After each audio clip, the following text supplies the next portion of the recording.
Ako vidíš svet spoza svojich múrov, čo nového ti môže dať. Keď sa chystáš zriecť všetkých planých túžob, keď sa chystáš rozhodnúť iba pre Pána, čo nového ti môže dať, čo ešte krásne poskytnúť. 10 000 príbehov počul som od Pána, aké krásne nebo je a čo sa tam stáva, čo Boh ešte pripravil pre tých, čo ho chránia, pre tých, čo ho nesklamú.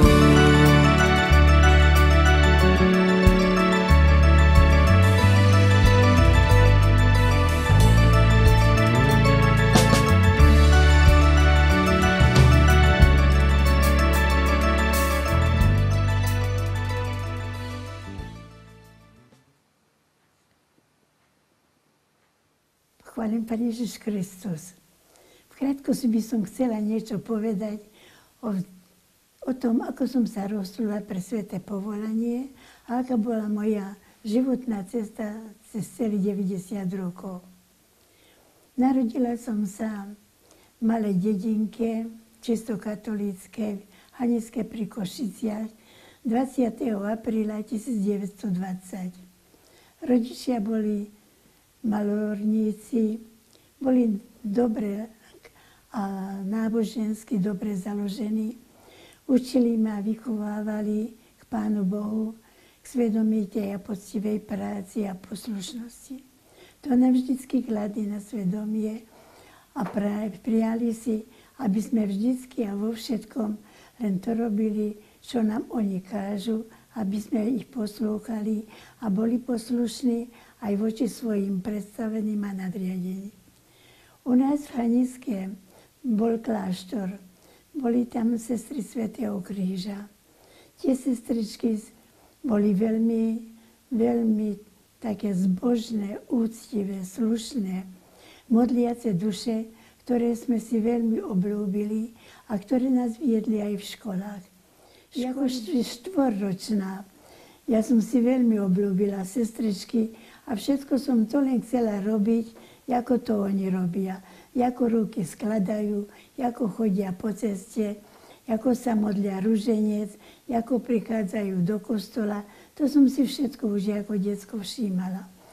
Viackrát sa ma sestra Salomea pýtali: Mariška, a čím by si chcela byť? A ja som povedala: ja budem sestrička taká ako vy. A ona sa zasmiala, pohľadila ma a hovorí: a naozaj? A hovorím: áno, naozaj. Ja som to Pane Márii povedala, že ja chcem byť sestrička. No tak dobre. Potom sa ma viackrát spýtala, vždycky som jej dala tú istú odpoveď.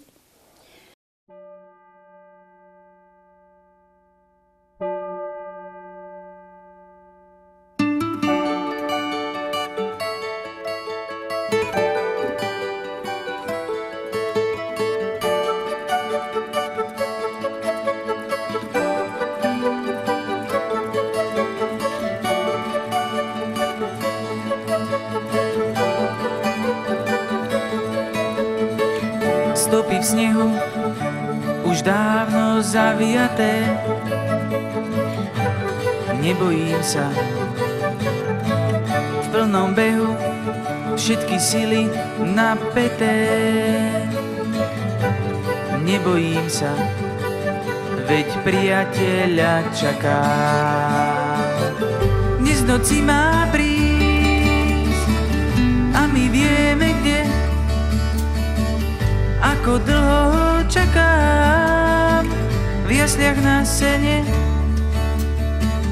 dnes v noci má prísť a my vieme kde. Ako dlho čakám v jasliach na sene.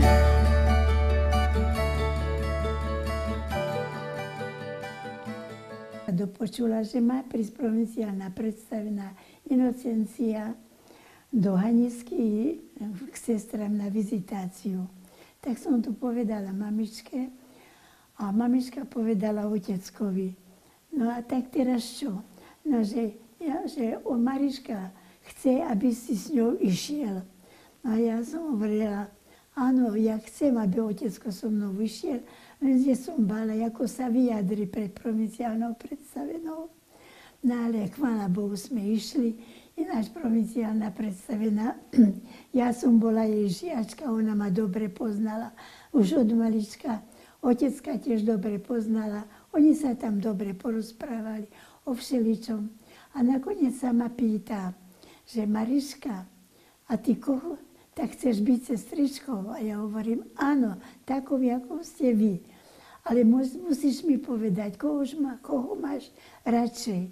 Otecka alebo Ježiška? A ja som na to povedala, no Ježiška. Potom ma objala, poboskala, hovorila, dobre, tak môžeš od 1. júla nastúpiť. No do biskupic, ja som bola šťastná.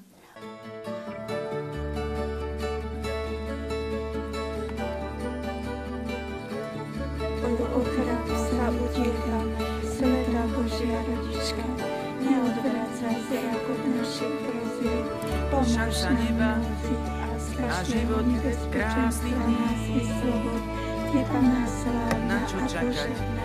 Amen.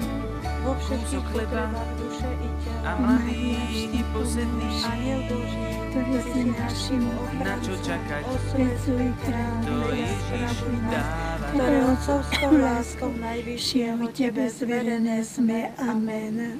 Pomocnica kresťanov, Oraduj za nás, Matka Božia Fatimská, oraduj za nás, bezpoškvrný počatá Panna Mária, Oroduj za nás, ktorí sa k Tebe utiekame. Amen. V mene Otca i Syna i Ducha Svätého. Amen. V noviciate nahodila nám silná novicmajsterka Eduarda, ktorá bola v Žambeku a Žambek je pri Budapešti. Nám vždycky nás upozorňovala na to, že sestričky, dávajte si veľký pozor. Nemyslíte, že budete len na rúžach, na vyslaných rúžach spinkať, lebo prídu aj trpké dni, aj ťažké dni. A potom sa ukáže, kto ste, čo ste, viete, a či sa osvedčíte. A ja vám len toľko hovorím, že ešte do večných sľubov, viete, Pán Ježiš nám dáva len cukríky, ale po večných sľubov prídu aj trpké časy. A to sa skutočne aj stalo. Po ukončení ošetrovateľskej školy ma nechali v Leviciach. V Leviciach som pracovala na všetkých oddeleniach a v poslednom čase asi takých 5 rokov v laboratórii na transfúznej stanici. Tam po moje pôsobenie v Leviciach bolo 12 rokov, až keď nás skutočne, ako keď prichádzalo k likvidácii sestier z nemocníc, vtedy nás 5 sestier presunuli do Krškan.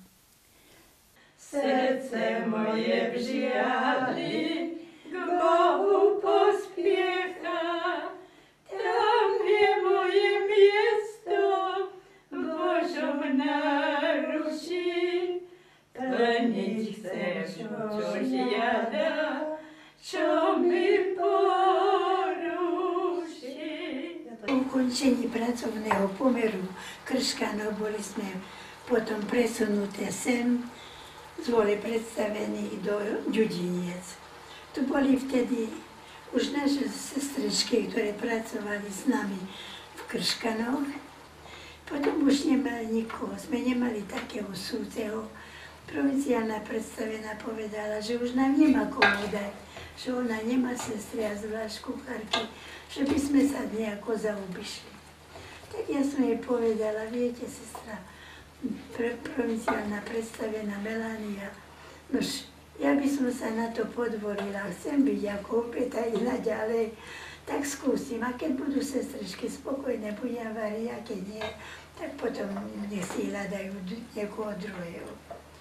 A tak moja obetavá práca ozaj skončila do 15 rokov. Že som skutočne bola 15 rokov v kuchyni, odkedy sestra Delicia po smrti zomrela. No, ja som bola šťastná, tichučko som pracovala.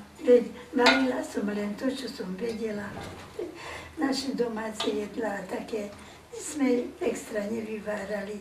A nakoniec, keď bolo niečo treba také urobiť, no tak boli knižky, som si prečítala a podľa toho som potom sa ako snažila urobiť ten obed, alebo už tú slávnosť pripraviť, alebo niečo. Najskôr som robila také jednoduchšie veci, potom som sa dala aj tak trošku na pečenie, lebo som videla, ako to ona robila. A tak koľkokrát ma zavolala, aby som jej toto alebo toto pomiešala. A ja ešte nejaký taký lepší základ som mala z toho, že keď sme boli v Krškanoch, tak som bola ako vedúca zdravotnej prevádzky. Mala som na starosti nielen zdravotníctvo, ale aj stravovaciu jednotku. Tak kuchárky ma vždycky volali, mi ukazovali, pýtali sa, tak som sa tam od nich niečo nabrala. Takže som aspoň poňatia mala, čo ako kedy sa varí. Ináč som všetko skutočne obetovala za duše vočistí, za pokoj a lásku v rodinách. A zvlášť, aby v reholných spoločenstvách panoval duch našich zakladateľov, duch chudoby a nadovšetko lásky a pokoj. No a takto som robila až teraz doteraz. Skutočne, keď už mi Pán Boh slabnem trošku, už toľko nevládzem, aj nie tak, ale tak mi trošku aj v rozume to poblinka, že niekedy niečo už aj zabudnem. Tak, ale najviac to, že cítim takú slabosť, tak už skutočne teraz musím povedať, že už nevládzem, že už dosť. Ale Pán Boh zaplať aj za to, že som mohla kongregácii poslúžiť aspoň toľko rokov, keď si predstavení nemohli ináčím spôsobom pomôcť.